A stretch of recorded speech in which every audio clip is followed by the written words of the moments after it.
ಮಹಿಳಾ ಮಸೂದೆ ತಿದ್ದುಪಡಿಗೆ ವಿರೋಧಿಸಿದ ಕಾಂಗ್ರೆಸ್ ಮುಂದಿನ ದಿನಗಳಲ್ಲಿ ದೇಶದಲ್ಲಿ ನೆಲಕಚ್ಚಲಿದೆ ಎಂದು ಬಿಜೆಪಿ ರಾಜ್ಯ ಉಪಾಧ್ಯಕ್ಷೆ ಮಾಜಿ ಶಾಸಕಿ ರೂಪಾಲಿ ನಾಯ್ಕ್ ಆರೋಪಿಸಿದರು.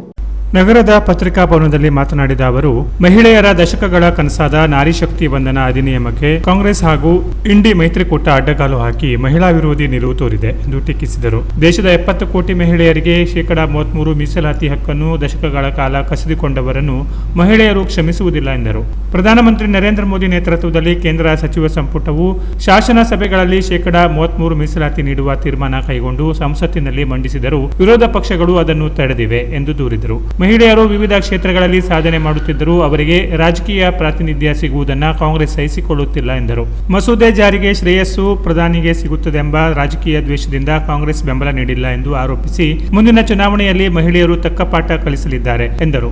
ಮಹಿಳಾ ಮೀಸಲಾತಿ ಜಾರಿಯಾಗುವವರೆಗೆ ಹೋರಾಟ ಮುಂದುವರಿಯಲಿದೆ ಎಂದು ಹೇಳಿದರು. ಮಹಿಳಾ ದಿನಾಚರಣೆಯ ಅಂಗವಾಗಿ ಮುಂದೂಡಲ್ಪಟ್ಟ ಮಹಿಳಾ ಸಮಾವೇಶವನ್ನು ಇದೇ ಏಪ್ರಿಲ್ 26ರಂದು ಗ್ರಾಮದೇವರ ದೇವಸ್ಥಾನದ ಪಕ್ಕದ ಬೃಂದಾವನ ಹಾಲ್ನಲ್ಲಿ ಆಯೋಜಿಸಲಾಗಿದ್ದು, ಮುಂಜಾನೆ ರಂಗೋಲಿ ಮತ್ತು ಸಂಜೆ ಗಾಯನ ಸ್ಪರ್ಧೆಗಳು ನಡೆಯಲಿವೆ. ಸಾರ್ವಜನಿಕರು ಕುಟುಂಬ ಸಮೇತರಾಗಿ ಭಾಗವಹಿಸುವಂತೆ ಮನವಿ ಮಾಡಿದರು.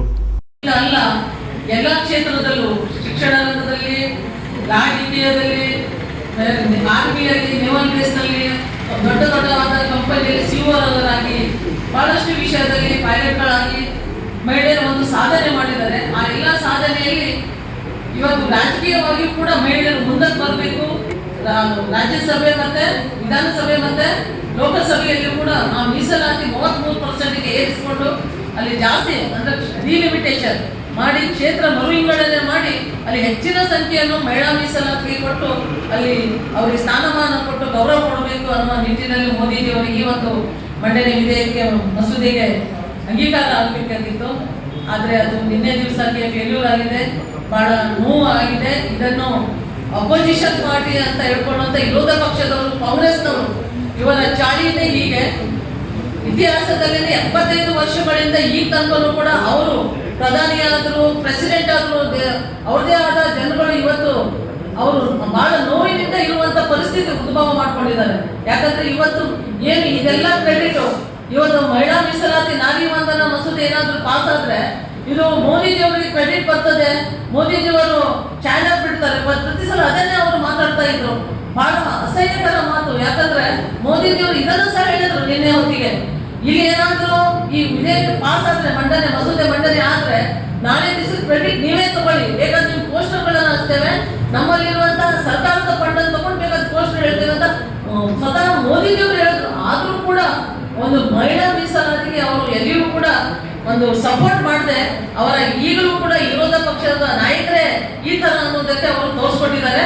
ಆದ್ರೆ ದೇಶದಲ್ಲಿರುವಂತಹ ಮಹಿಳೆಯರು ಮುಂದಿನ ದಿವಸದಲ್ಲಿ ಕಾಂಗ್ರೆಸ್ನವರಿಗೆ ಅಲ್ಲಿರುವಂತಹ ಮಹಿಳೆಯರು ಸೇರಿ ಅವರಿಗೆಲ್ಲ ಪಾಠ ನಾವು ಮುಂದಿನ ದಿವಸ ಕಲಿಸ್ತೇವೆ.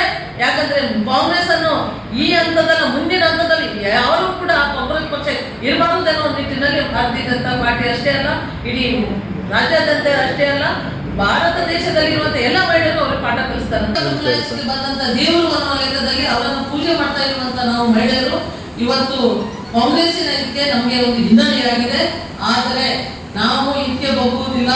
ಮಹಿಳೆಯರಾಗಿ ನಾವು ಇವತ್ತು ಮಾಧ್ಯಮದ ಎದುರು ಇಡೀ ಮಹಿಳಾ ಜನರಿಗೆ ತಿಳಿಸುವಂತ ಮಾತು, ಕಾಂಗ್ರೆಸ್ಸಿನ ಯಾರೇ ನಾಯಕರಾಗಿ ನಿಮ್ಮಲ್ಲಿ ಮನೆಯಲ್ಲಿ ಇರುವಂತವರು ಕೂಡ ಮಹಿಳೆಯರೇ, ನೀವು ಹೊತ್ಕೊಂಡು ಬಂದವರು ನಿರ್ಣಾಯಕವಾಗಿ ಕಾಂಗ್ರೆಸ್ ಈ ಥರದಲ್ಲಿ ಮಾಡಿದೆ ಅಂದ್ರೆ ಬಹಳ ದುರಂತದ ವಿಷಯ.